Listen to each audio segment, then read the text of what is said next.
આજે આપણે દાબેલી અને વડાપાવને પણ ભૂલાવી દે તેવા મસાલા પાવ બનાવીને તૈયાર કરીશું। આ મસાલા પાવ ખાવામાં ખૂબ જ ટેસ્ટી બનીને તૈયાર થાય છે। તો હેલો ફ્રેન્ડ્સ, કેમ છો? સ્વાગત છે તમારું મારી યુટ્યુબ ચેનલ શ્રીજા ફૂડ અને મારા કિચનમાં।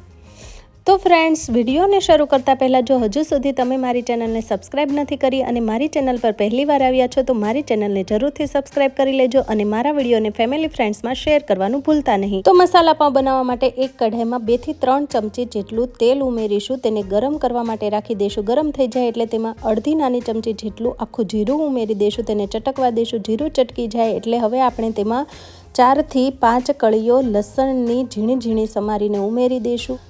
અને હવે તેમાં 2 મીડિયમ સાઇઝની ડુંગળીને મેં અહીંયા પહેલેથી જ ઝીણી ઝીણી સમારીને રાખેલી છે તો તેને પણ ઉમેરી દઈશું। ગોલ્ડન બ્રાઉન કલરની થાય ત્યાં સુધી થવા દઈશું। મેં અહીંયા કેપ્સિકમ ટમેટાને પણ પહેલેથી જ સુધારીને રાખેલા છે નાના નાના ટુકડામાં।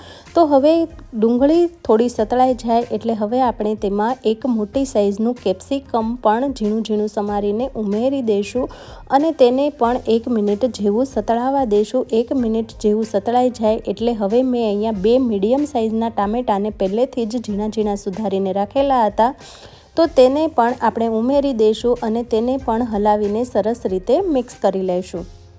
અને હવે આપણે તેમાં સ્વાદ પ્રમાણે મીઠું ઉમેરી દઈશું અને ફરી પાછું હલાવીને મિક્સ કરી લઈશું અને લગભગ આપણે 3 થી 4 મિનિટ જેવું ટામેટા, કેપ્સિકમ અને ડુંગળીને સતળાવા દઈશું। તો 3 થી 4 મિનિટ જેવું થઈ ગયું છે તો હવે આપણે આવી રીતે વચ્ચે થોડી જગ્યા કરી લઈશું અને તેમાં આપણે 1 ચમચી જેટલું બટર ઉમેરી દઈશું। 1 નાની ચમચી આદુ મરચાંની પેસ્ટ, અડધી નાની ચમચી હળદર પાવડર, 1 નાની ચમચી કાશ્મીરી લાલ મરચું પાવડર અને જો તમે ચાહો તો ધાણા જીરું પાવડર પણ ઉમેરી શકો છો। મેં અહીંયા ધાણા જીરું પાવડર નથી ઉમેર્યું। અને હવે આપણે સરસ રીતે હલાવીને મિક્સ કરી લઈશું। ત્યાર પછી આપણે તેમાં 1 નાની ચમચી જેટલો પાવભાજીનો મસાલો ઉમેરી દઈશું। તેને પણ સરસ રીતે હલાવીને મિક્સ કરી લઈશું અને હવે તમે જોઈ શકો છો કે કેપ્સિકમ, ડુંગળી અને ટમેટાં સરસ રીતે બફાઈ ગયા છે તો તેને આપણે આવી રીતે સ્પેચ્યુલાની મદદથી થોડા થોડા ક્રશ કરી લઈશું અને હવે આપણે ગેસની ફ્લેમને બંધ કરી દઈશું। આપણો મસાલો તૈયાર થઈ ગયો છે તો હવે આપણે બ્રેડ ઉપર લગાવવા માટે ગાર્લિક બટર બનાવી લઈશું। તો 10 થી 15 જેટલી લસણની કળીઓને આપણે એક ખાણીમાં નાખીને ખાંડી લઈશું અને તેની સરસ રીતે પેસ્ટ બનાવી લઈશું। તો હવે તમે જોઈ શકો છો કે મેં અહીંયા ગાર્લિકની આવી રીતે પેસ્ટ બનાવી લીધેલી છે। તો અહીંયા આપણે 100 ગ્રામ જેટલું બટર લઈ લઈશું। તેમાં આપણે તૈયાર કરેલી લસણની પેસ્ટને ઉમેરી દઈશું અને થોડા આપણે તેમાં કોથમીરના ઝીણા સમારેલા પાન ઉમેરી દઈશું અને તેને સરસ રીતે હલાવીને મિક્સ કરી લઈશું। મેં અહીંયા સોલ્ટેડ બટર લીધેલું છે તો હું અહીંયા મીઠું નથી ઉમેરી રહી, પણ જો તમે અનસોલ્ટેડ બટર લેતા હોય તો તમારે અહીંયા મીઠું ઉમેરવાની જરૂર પડશે।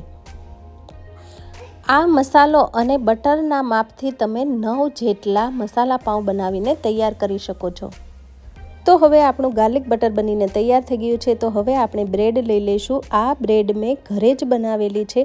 આ બ્રેડ ઘરે કેવી રીતે બનાવવી તેની રેસીપી તમે મારી યુટ્યુબ ચેનલ પર જઈને જોઈ શકો છો અથવા તો હું તમને ડિસ્ક્રિપ્શનમાં તેની લિંક પણ આપી દઈશ, તમે ત્યાં જઈને પણ જોઈ શકો છો। તો હવે આપણે આ પાવને વચ્ચેથી આવી રીતે 2 ભાગ કરી લઈશું। તમે જે રીતે વિડીયોમાં જોઈ રહ્યા છો તેવી જ રીતે આપણે છરીની મદદથી બધી જ બ્રેડમાં આવી રીતે કટ લગાવી દઈશું વચ્ચે વચ્ચે।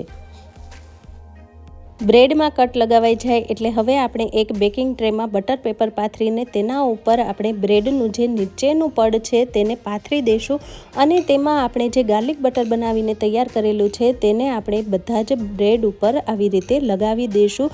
તમે ચાહો તો અહીંયા સાદું બટર પણ લગાવી શકો છો અને તેનું જે ઉપરના પડ છે તેમાં પણ આપણે આવી રીતે બટરને લગાવી દઈશું અને હવે આપણે જે મસાલો તૈયાર કરીને રાખેલો છે તે મસાલાને આપણે બધા જ બ્રેડ ઉપર આવી રીતે એક લેયર કરી દઈશું। તમે જે રીતે વિડીયોમાં જોઈ રહ્યા છો તેવી રીતે આપણે સરસ રીતે એક સરખું મસાલાનું લેયર કરી લેવાનું છે અને ત્યાર પછી આપણે તેના ઉપર મોઝરેલા ચીઝને આવી રીતે ભભરાવી દઈશું।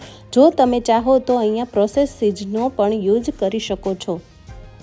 ચીઝ પથરાઈ જાય ત્યાર પછી આપણે બ્રેડનું જે ઉપરનું લેયર છે તેને આપણે બધી જ બ્રેડ ઉપર આવી રીતે રાખતા જઈશું અને બ્રેડને પેક કરી દઈશું। તમે આ મસાલા પાવને તવા ઉપર પણ શેકી શકો છો। તેને ઢાંકીને તમે 10 મિનિટ માટે થવા દેશો તો તેમાં પણ તમે સરળતાથી આ મસાલા પાવને બનાવી શકો છો। અને હવે આપણે બધા જ પડ આવી રીતે રખાઈ જાય ત્યાર પછી આપણે તેના ઉપર થોડું ગાર્લિક બટર આવી રીતે બ્રશની મદદથી લગાવી દઈશું।